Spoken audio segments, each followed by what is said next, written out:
Subscription کے button کو دبائیے اور ساتھ بیل آئیکن پر کلک کیجیے تاکہ آپ کو تمام ویڈیو فوراً مل سکیں۔ اس ویڈیو پسند آنے کی صورت میں اسے لائک، کمنٹ اور شیئر کرنا مت بھولیں۔ اس نے اس خیال سے چونک کر ادھر دیکھا کہ کوئی گھڑ سوار اسے مقابلے کے لیے للکار رہا ہے۔ اس نے دیکھا کہ وہ خلیفہ ولید بن عبد الملک تھا۔ خلیفہ کو اپنے سامنے دیکھ کر حجاج نہ حیران ہوا اور نہ اس نے پریشانی کا اظہار کیا، حالانکہ اسے معلوم تھا کہ خلیفہ دمشق سے آیا ہے۔ خلافت کے ہیڈ کوارٹر دمشق میں تھا۔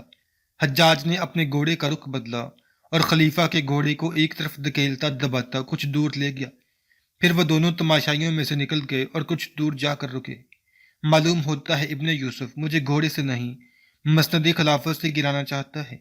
خلیفہ ولید بن عبد الملک نے کہا، تم نے مجھے اتنا بھی نہ بتایا کہ بصرہ میں تم یہ اہتمام کر رہے ہو۔ کہ تم نہیں جانتے تھے کہ انہی دنوں دمشق میں یہی مقابلے منعقد کیے جاتے ہیں؟ خلیفۃ المسلمین حجاج نے اپنی مخصوص روبدار آواز میں کہا، آپ کے مقابلے ایک تفریح ہوتی ہے، اور یہ مقابلے جو میں کروا رہا ہوں یہ ایک ضرورت ہے۔ میں سندھ پر حملے کے لیے ایک فوج تیار کر رہا ہوں، اور مجھے یقین ہے کہ آپ کے مخبروں نے آپ کو ساری صورتحال سے آگاہ کر دیا ہے۔ نہ کرتے تو اس وقت آپ بصرہ نہ ہوتے، اور تم نے مجھے رسمی طور پر بھی اطلاع نہ دی کہ ہماری فوج دوسری بار سندھ سے پسپا ہو چکی ہے۔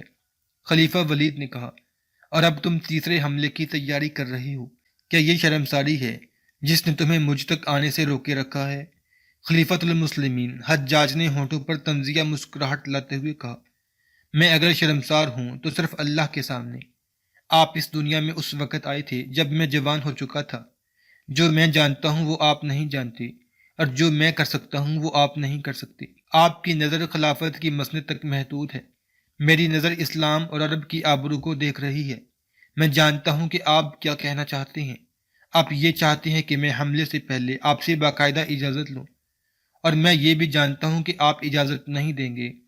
میں نے آپ سے وعدہ کر رکھا ہے کہ سندھ کی لڑائی میں جو خرچ آئے گا میں اس سے دگنا بیت المال میں جمع کرواؤں گا، اور اب سندھ کی سرزمین آپ کے حضور پیش کروں گا۔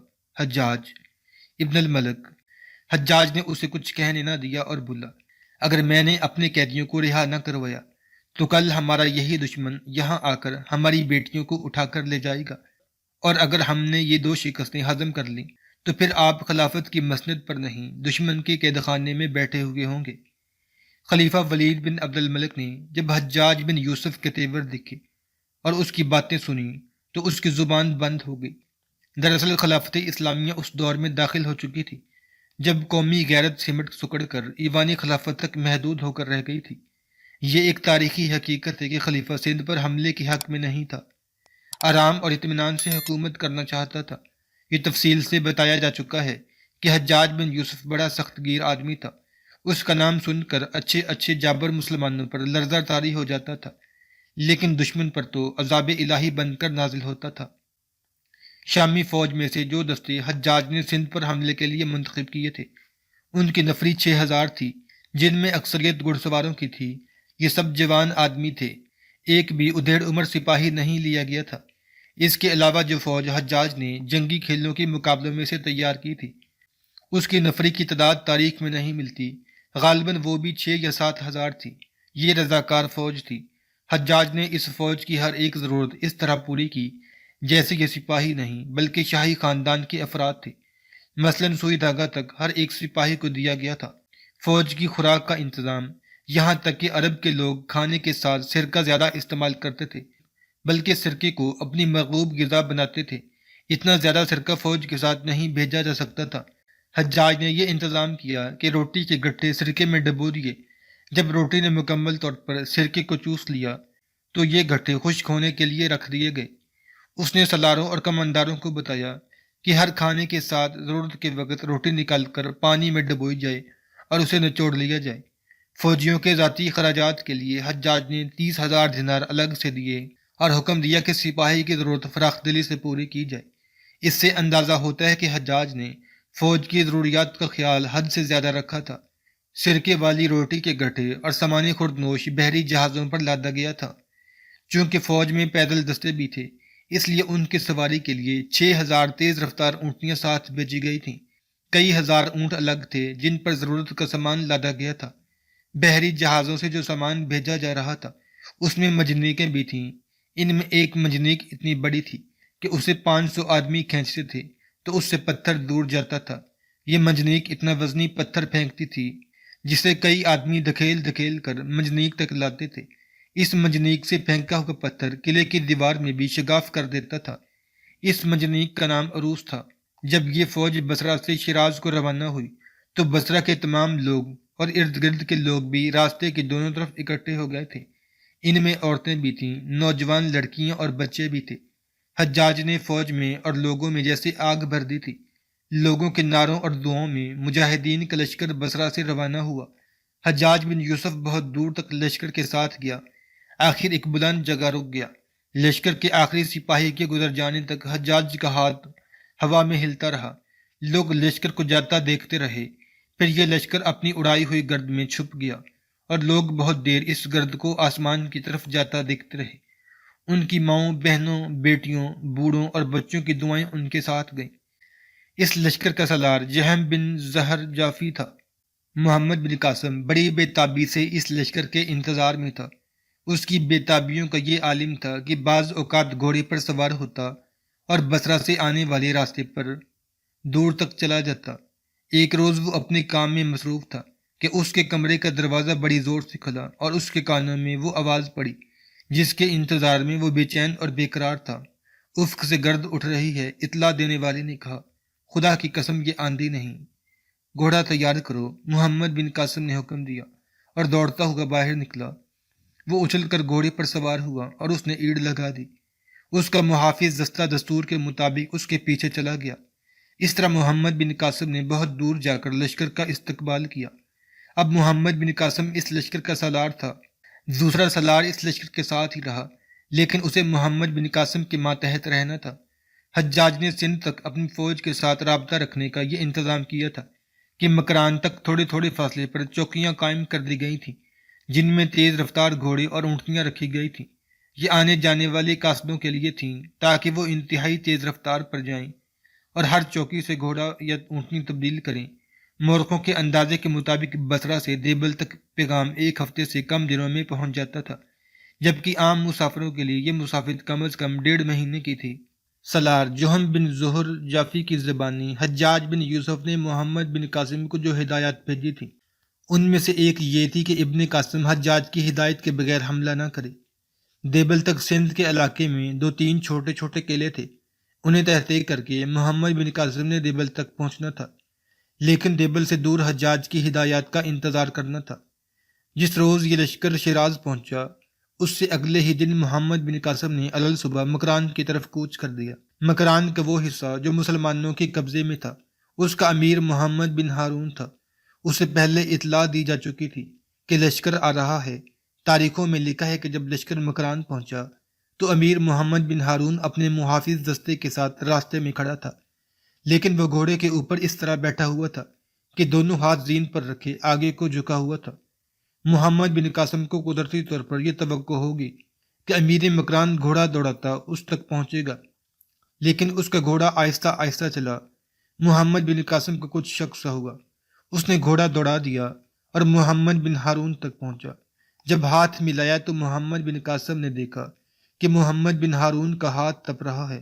اسے بڑا تیز بخار تھا، اسے باہر نکلنا ہی نہیں چاہیے تھا، لیکن اپنے لشکر کے استقبال کے لیے وہ باہر نکل آیا۔ اس کے بعد محمد بن ہارون صحت یاب نہیں ہو سکا تھا، وہ بیماری ہی کی حالت میں محمد بن قاسم کا ساتھ دیتا رہا۔ ادھر محمد بن قاسم اپنی فوج لے کر مکران پہنچا، ادھر بحری جہاز اور بڑی بادبانی کشتیاں مکران کے ساحل پر آ لگیں۔ اس قدر سامان تھا جسے اتارنے کے لیے کئی دن درکار تھے۔ متعدد جہازوں سے اس خیال سے سامان نہ اتارا گیا کہ ان جہازوں کو دیبل تک لے جانا تھا۔ سامان کی چھانٹی اور تقسیم بھی بہت دنوں کا کام تھا۔ اتنے زیادہ جہازوں، کشتیوں، ہزارہ اونٹوں اور گھوڑوں اور اتنی زیادہ فوج کو چھپانا نہیں جا سکتا تھا۔ یہ توقع ختم ہو چکی تھی کہ دشمن کو بے خبری میں دبوچ لیں گے۔ وہ 500-600 باغی عرب جنہیں راجہ داہر نے مکران میں آباد کر دیا تھا کہیں دور نہیں تھے، وہ مکران کے ہی ایک علاقے میں موجود تھے۔ اس علاقے میں ہندو بھی رہتے تھے، لہٰذا یہ توقع نہیں رکھی جا سکتی تھی کہ راجہ داہر بے خبر رہے گا۔ وہ اپنی راجدھانی اروڑ میں تھا اور اسے یہ خطرہ ہر وقت نظر آتا رہتا تھا کہ عرب سے مسلمان آئیں گے اور اب وہ زیادہ جنگی طاقت کے ساتھ آئیں گے۔ وہ چوکنا تھا اور اس نے دیبل میں مقیم اپنی فوج کو چوکس رکھا ہوا تھا۔ محمد بن قاسم اس علاقے میں اجنبی تھا، اس علاقے سے وہ واقف نہیں تھا، ریگزار ہونے کی وجہ سے کچھ اپنا یہ سی نظر آتی تھی۔ عرب کے گھوڑے اور اونٹ ریتلی زمین کے عادی تھے، لیکن اس علاقے سے واقفیت ضروری تھی۔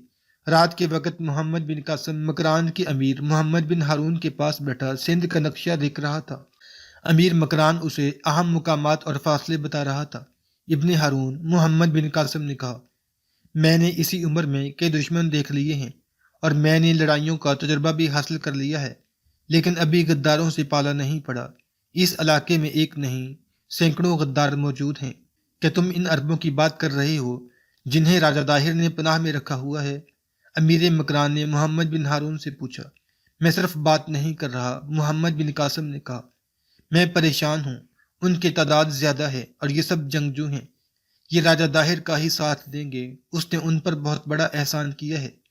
پہلی دونوں لڑائیوں میں ہمیں کہیں سے بھی اطلاع نہیں ملی کہ ان میں سے کوئی عرب داہر کی طرف سے لڑائی میں شریک ہوا ہو، محمد بن ہارون نے کہا۔ ہمارے جاسوسوں نے بھی کوئی ایسی خبر نہیں دی۔ انہوں نے یہ بتایا تھا کہ داہر نے الافی کو اپنے ساتھ ملانے کی بہت کوشش کی تھی، لیکن الافی رضامند نہیں ہوا تھا۔ آپ پر اللہ کی رحمت ہو، محمد بن قاسم نے کہا۔ آپ کی عمر اور تجربے کو دیکھتے ہوئے آپ کی بات کو تسلیم کرتا ہوں، لیکن اس پر بھی غور کریں کہ اس سے پہلے عرب سے اتنی فوج نہیں آئی تھی۔ میں حیران ہوں کہ امیر عراق و شام حجاج بن یوسف نے سالار عبداللہ بن نبہان اور سالار بدیل بن توفہ کو اتنی تھوڑی فوج کیوں دی تھی۔ اب اتنی زیادہ فوج کو دیکھ کر راجہ داہر ادھر سے مدد حاصل نہ کرے گا۔ مدد کے سلسلے میں وہ ان عربوں کو ضرور پکارے گا اور انہیں کسی نہ کسی طرح رضامند کر لے گا کہ اس کی مدد کو آئیں۔ کیا ہم الافیوں کو راجہ داہر سے دور رکھنے کی کوشش کر سکتے ہیں؟ امیر مکران نے کہا۔ وہ اس کی ایک لڑائی لڑ چکے ہیں۔ ایک بڑا طاقتور راجہ داہر کا دشمن تھا جس نے اس پر حملہ کر دیا تھا۔ اگر ہمارے یہ عرب بھائی اس کی مدد کو نہ پہنچتے تو ہمارے بحری مسافروں کو لوٹنے اور قید کرنے کے لیے داہر موجود نہ ہوتا۔ کیا تم پسند کرو گے کہ محمد حارث الافی کو یہاں بلایا جائے؟ کیا اسے بلایا جا سکتا ہے؟ محمد بن قاسم نے پوچھا۔ بلانے پر شاید نہ آئے، محمد بن ہارون نے کہا۔ میں اسے خفیہ طور پر پیغام بھیج سکتا ہوں اور ایک جگہ بتا سکتا ہوں جہاں ہم دونوں چلے جائیں گے، یا تم اکیلے چلے جانا اور اس کے ساتھ بات کر لینا۔ میں تو وہاں تک جانے کے لیے تیار ہوں جہاں وہ رہتا ہے، محمد بن قاسم نے کہا۔ نہیں ابن قاسم، محمد بن ہارون نے کہا، تم بڑی جرت والے جنگجو اور بڑے قابل سالار ہو سکتے ہو، لیکن اپنے جس بھائی کے دل میں دشمنی ہو اس کے متعلق یہ اندازہ نہیں کر سکتے کہ کس وقت وہ کیا کر بیٹھے گا۔ اسے ایسی جگہ بلانے کی کوشش کریں گے جو نہ ہماری جگہ ہو نہ اس کی۔ امیر مکران نے اپنے ایک آدمی کو بلایا، ابن ہرسمہ۔ محمد بن ہارون نے اس آدمی سے کہا، یہ کام تو ہی کر سکتا ہے۔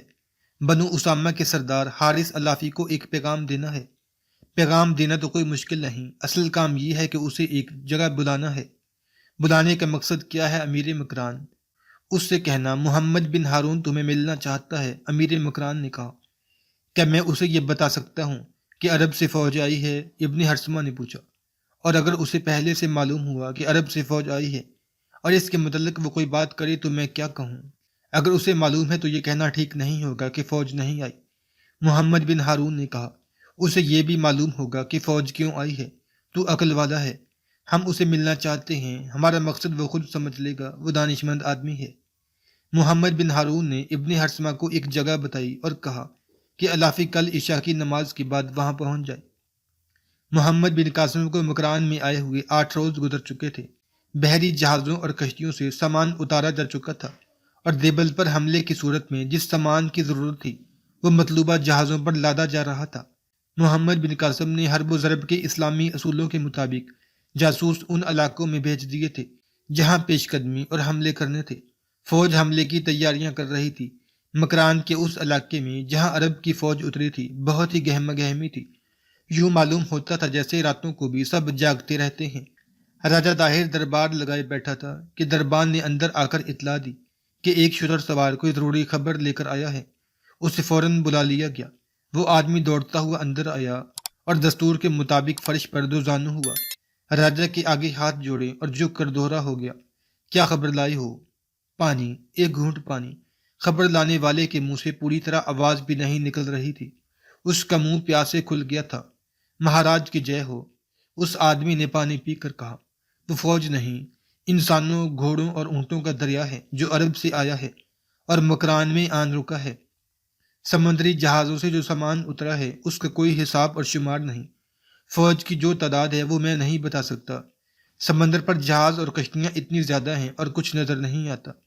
یہ آدمی ایک سرحدی چوکی سے آیا تھا، اس کی چوکی سندھ اور مکران کی سرحد پر تھی۔ اسے کسی مسافر نے بتایا تھا کہ مکران میں عربوں کی فوج اتر رہی ہے۔